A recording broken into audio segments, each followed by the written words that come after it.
खबरों में बने रहने के लिए बेल आइकन दबाइए और हाँ, फर्स्ट इंडिया को सब्सक्राइब जरूर। कि आज हम बात करने वाले हैं उन मिलावटखोरों के खिलाफ जिन पर कोई जिम्मेदारी उठाना ही नहीं चाहता।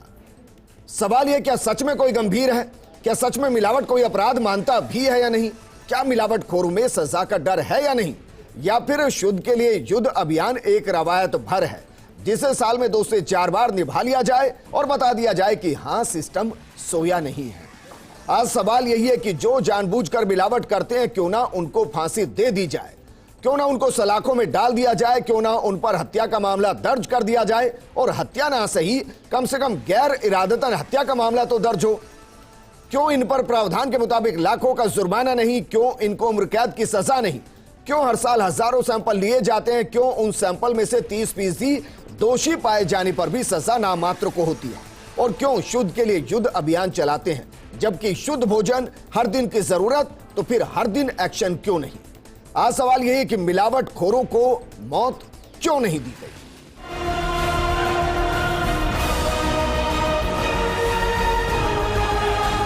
मिलावट तो आप बताओ कि कितनी खतरनाक बीमारी है कि टके मावा और बन के आता दूध का। बताइए आप, ऐसे लोगों को तो फांसी सजा होनी चाहिए।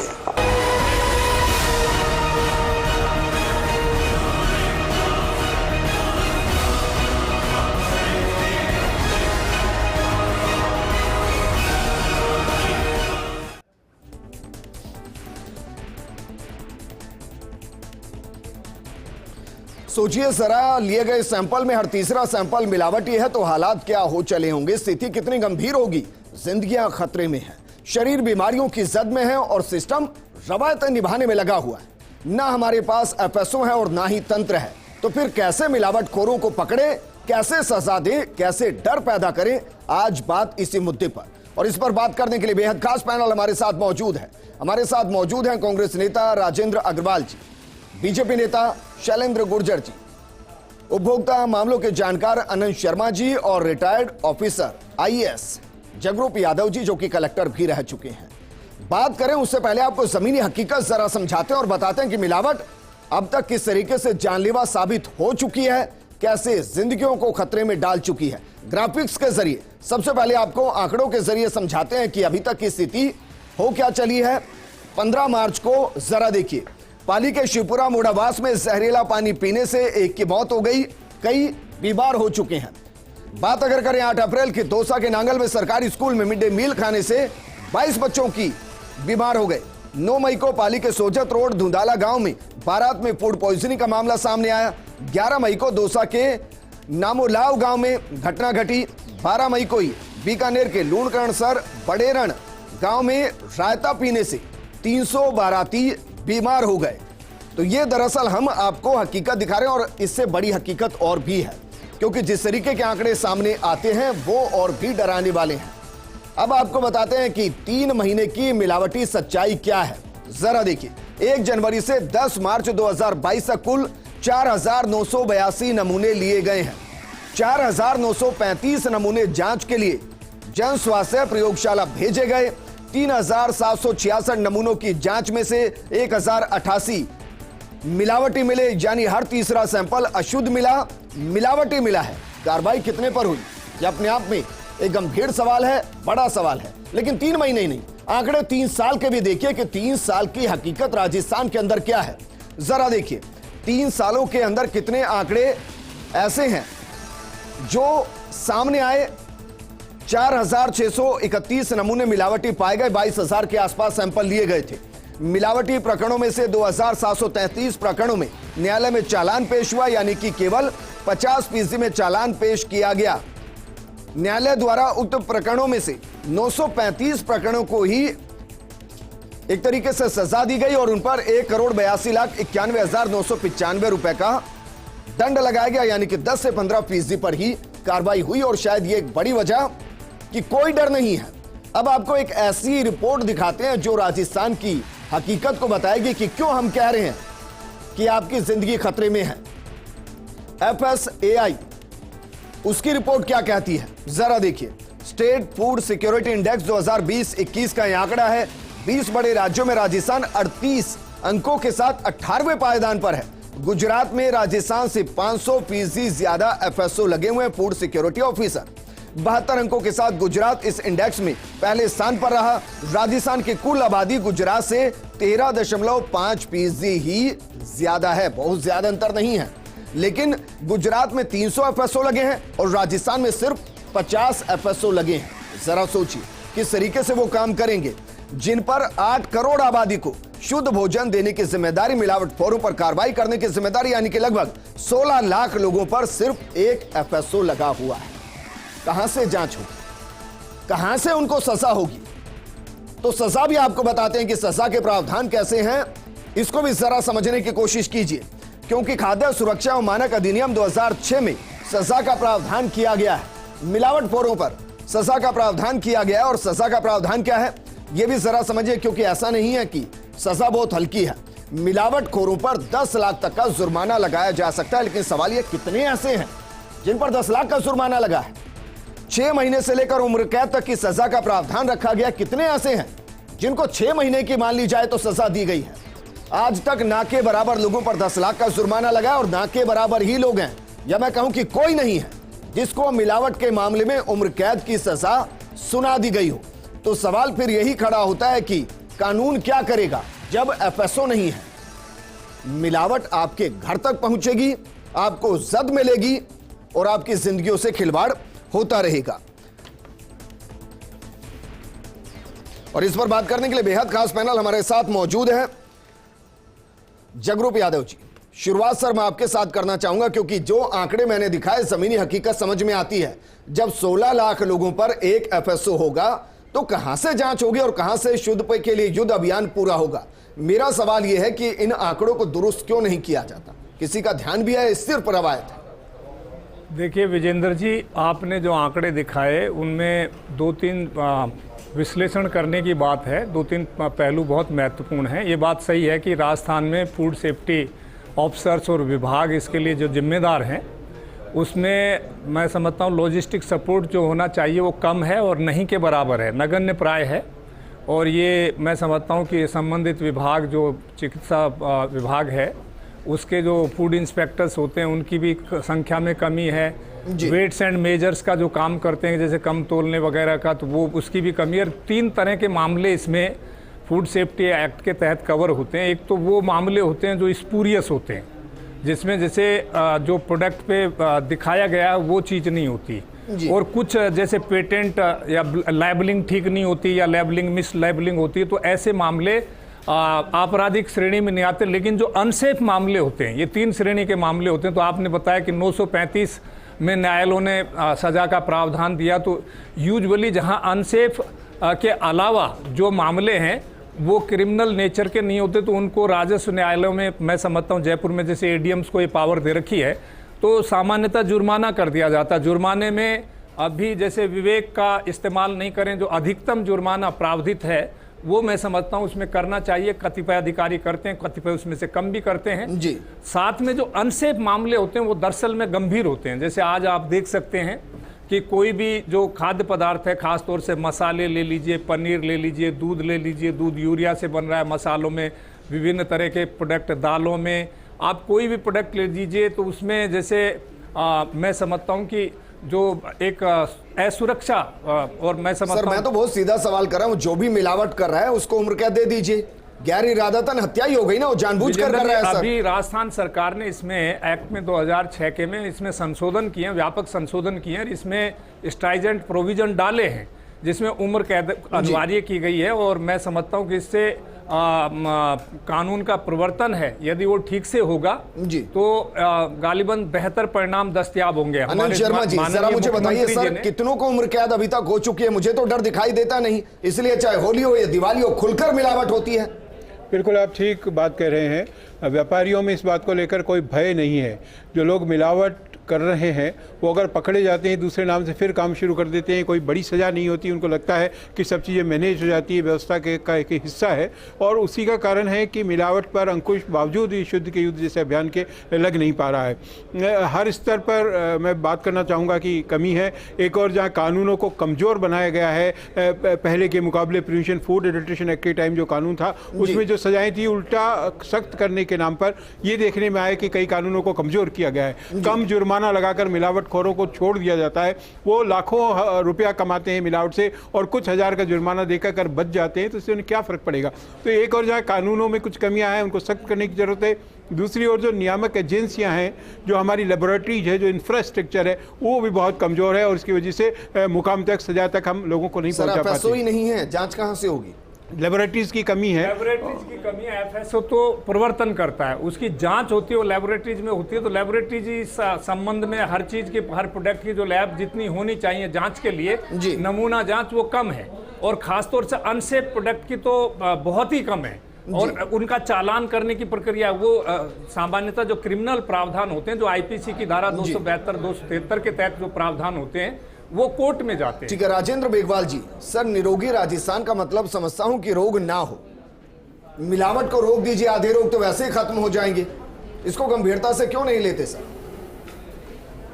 देखिए विजेंद्र जी, गंभीरता की बात है तो मैं आपको बता दूं कि चिकित्सा एवं स्वास्थ्य विभाग के तहत जो ये शुद्ध के विरुद्ध युद्ध अभियान जो है ना, ये हमारा फ्लैगशिप कार्यक्रम है। और इसके अंदर मैं आपको बता दूं कि कल ही बुधवार को माननीय चीफ सेक्रेटरी महोदया ने बैठक ली है और उसमें उन्होंने कहा है कि भाई राजस्थान के अंदर फूड्स सुरक्षा प्राधिकरण का गठन किया गया उनकी अध्यक्षता में, और उसके साथ में food safety director of food safety भी बनाया जाएगा। तो ये पूरा का पूरा सिस्टम है। और उन्होंने कहा कि भाई जो हमारा त्रैमासिक जो अभियान चलता है वो अब 12 महीने चलने वाला अभियान है, और इसके साथ में जन जागरण की भी बात है, उसके साथ में जो भी नशीली प्रवृत्ति या नशीले पदार्थों का बात है उनको भी। और आपने देखा होगा कि लगातार 1 जनवरी से 31 मार्च तक 4000 से ज्यादा सैंपल लिए। वही आपने बताया कि करीबन 30% अमानक मिले हैं। 30% पर कार्रवाई की गई, उसमें करीबन बताइए आपने खुद नहीं बताया कि करीबन 1000 के आसपास मामलों में कार्रवाई हुई है।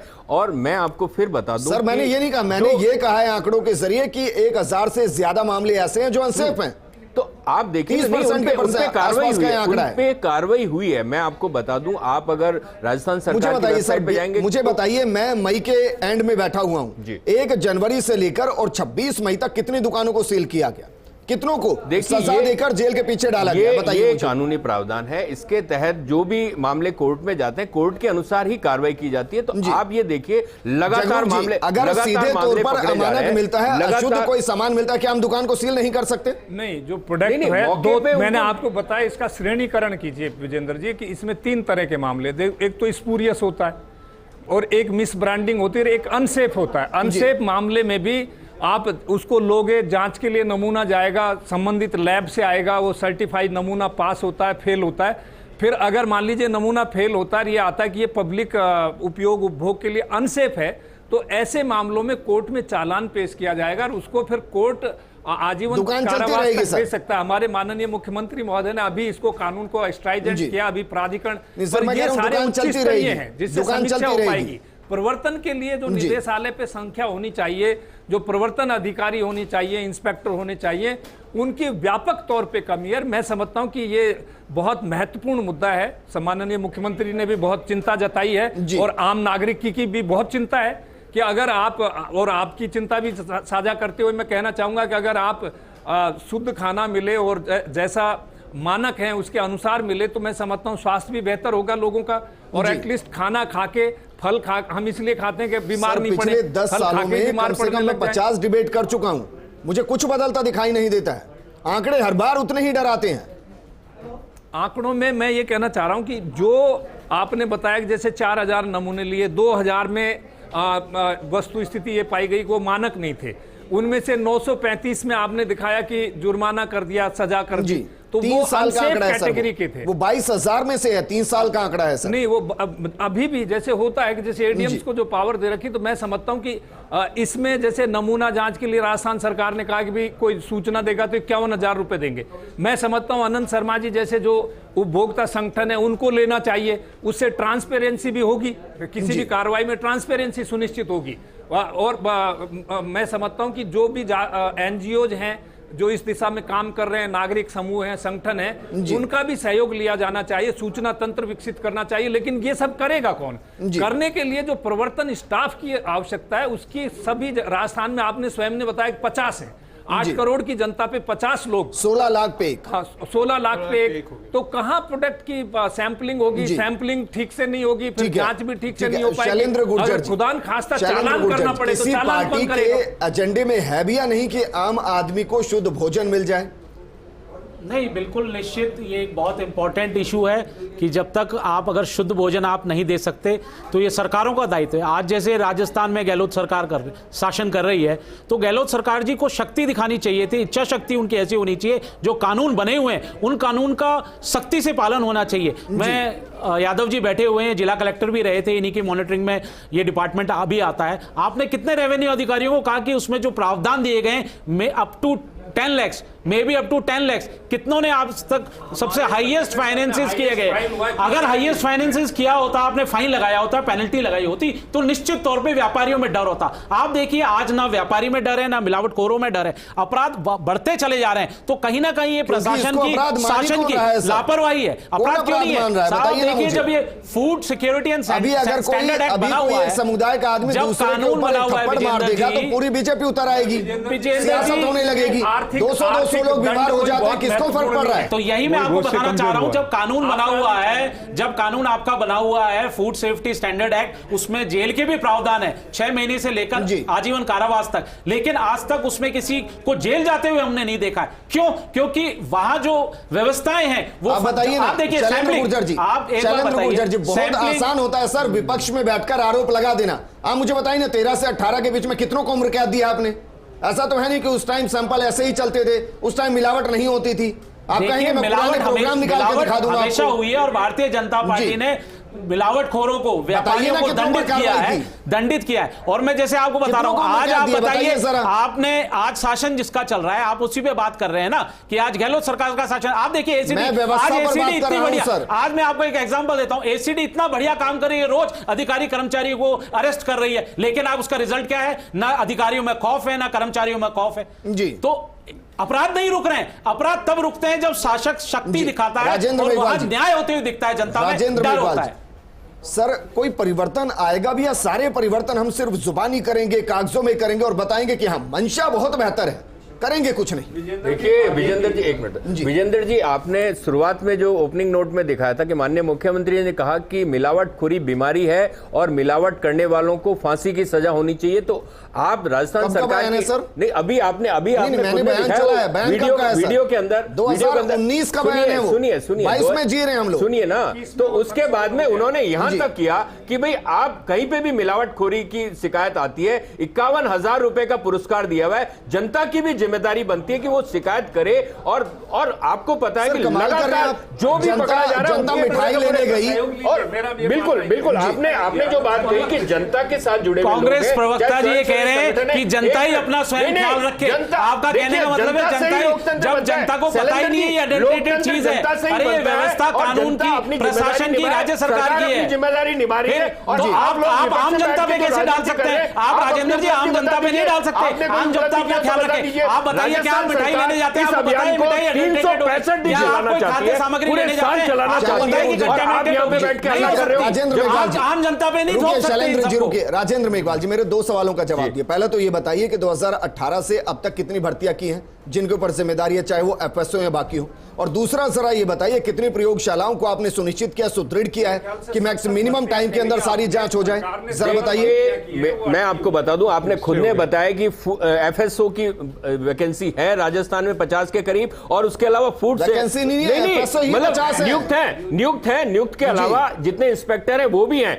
और अगर उसके अंदर आपको मैंने बताया कि खाद्य सुरक्षा खाद्य सुरक्षा प्राधिकरण की खाद्य सुरक्षा प्राधिकरण की बात की और डायरेक्टर ऑफ फूड सेफ्टी की बात की, तो ये प्रावधान कड़े करने के लिए ही सरकार की मंशा है। सरकार लोग हैं नहीं, सेना है नहीं, जंग लड़ने की बात कर रहे हैं। नहीं है, ऐसा नहीं है। राजस्थान ऐसा ही है, सबसे ज्यादा थोड़ी ना झूठ बोलेंगे किसी भी चीज। जगरूप यादव जी, सर बिना सैनिकों के जंग नहीं लड़ी जा सकती और ये इसकी सच्चाई है। विरुद्ध युद्ध का जो अभियान नहीं, मैं मेघवाल जी कहना चाहूंगा, रेखांकित करना चाहूंगा कि अभी भी कारण कुछ भी हो, राजस्थान सरकार ने 90 फूड सिक्योरिटी ऑफिसर्स की भर्ती की थी, वो शायद न्यायिक प्रक्रिया में अटकी हुई है, लेकिन 90 भी पर्याप्त नहीं है। और जब तक आप उपभोक्ता संगठनों का, जैसे आनंद शर्मा जी हैं या दूसरे कोई जागरूक उपभोक्ता संगठनों से सूचना तंत्र विकसित नहीं करेंगे, तब तक मैं समझता हूं। और कुछ नोटिफिकेशंस भी, जैसे मैं उदाहरणार्थ विजेंद्र जी बताना चाहूंगा, 6E agriculture ministry government of India का नोटिफिकेशन है, उसमें आपके ऑयल का जो भी ब्रांडिंग है, मिस ब्रांडिंग है, नहीं रीब्रांडिंग है, रीनेमिंग है, पैकेजिंग है, रीपैकेजिंग है, इंट्रोडक्शन है, अगर आप पेटेंट पे लिख देते हैं तो ये सब अलाउड है। तो इसके आड़ में जैसे नकली घी का धंधा होता है, स्पूरियस तेल मार्केट में आते हैं, जैसे मिठाई की बात इन्होंने गुजर जी ने की। मैं दावे के साथ कहता हूं, जितने भी धार्मिक प्रतिष्ठान हैं, किसी भी मजहब के हों, उनके यहाँ जो प्रसाद के रूप में जो भोले भाले भक्तजन खरीदते हैं, वो रीप्रोसेस्ड मिठाइयाँ होती हैं, बहुत सस्ती मिलती हैं। मैं जब कलेक्टर था तो एक बार दौड़ते हुए हमारे AG भी थे, वो कर्नल साहब, तो एक आदमी ने मुझे पेड़ा खिलाया, साहब ये प्रसाद है। मैंने ले लिया, खाते ही मैंने कहा ये तो खट्टा है। तो मैंने तुरंत टीम को बुलाया और उनको पकड़वाया। कलेक्टर के रूप में हमने जैसे सारे विभागों को कलेक्टर है, लेकिन आम आदमी थोड़ी ना ये सब कर सकता है, उसको क्या जानकारी है? ये रेखांकित करने के लिए मैंने सारे धार्मिक स्थानों पे ये एक ऐसी अनंत कथा है जिसको मैं 10 सालों से पढ़ता आ रहा हूं और इसका कोई अंत मुझे दिखाई दे नहीं रहा है। आपको कोई ऐसा सुझाव कि इस पर कम से कम एक करारी चोट की जाए, चाहे वो जुर्माने के जरिए हो, चाहे वो सजा के जरिए। विजेंद्र जी, करारी चोट करने के लिए अभी तत्काल तो देखिए, कोई भी समस्या को निपटने के लिए एक तो तत्काल व्यवस्था करनी चाहिए, एक योजना बना के योजना, तो मैं समझता हूँ उपभोक्ता संगठनों की मदद लेनी चाहिए इसमें, और इनको कुछ अधिकार देने चाहिए। सबसे जो अनसेफ कैटेगरी के अलावा अगर मिस ब्रांडिंग है, मिस पेटेंट है, तो मैं जन समूहों का इसमें सहयोग लेके और इसके मामले बना के और वो रेफर करें, वो अधिकारियों को। बिल्कुल, मैं ये कहना चाहूँगा कि सबसे जो बड़ी जरूरत है वो ट्रांसपेरेंसी की है। और जो लोग पकड़े जाते हैं, महत्वपूर्ण बात ये नहीं कि 50 आपके पास FSO या 500 FSO है, अगर 5 FSO भी सही ढंग से कार्रवाई करके कुछ लोगों को कड़ी सजा दिला देंगे तो भय कायम होगा। निश्चित रूप से बजट की अपनी समस्याएं, सरकार की अपनी समस्याएं, राजनीति का ये मुद्दा नहीं है, पार्टियां बदलती रहती, समस्या यथावत है।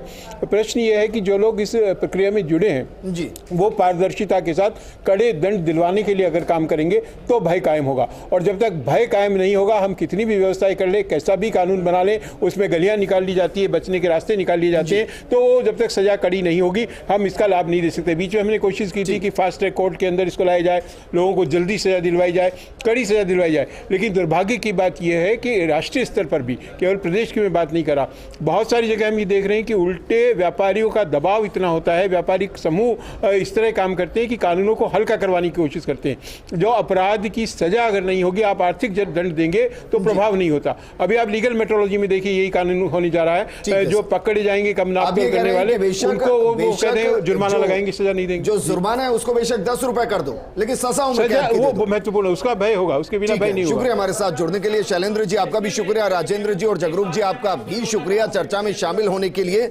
वाकई में अगर कठोर सजा दी जाएगी तो मिलावटखोरों में थोड़ा डर तो पैदा होगा, वरना ऐसे ही आंकड़े घूमते रहेंगे, लोग बीमार होकर अस्पताल पहुंचते रहेंगे। और सच्चाई इसके पीछे की यही है कि किसी के खिलाफ अभी तक कठोर कार्रवाई हुई नहीं, डर है नहीं और मिलावट जारी। नमस्कार।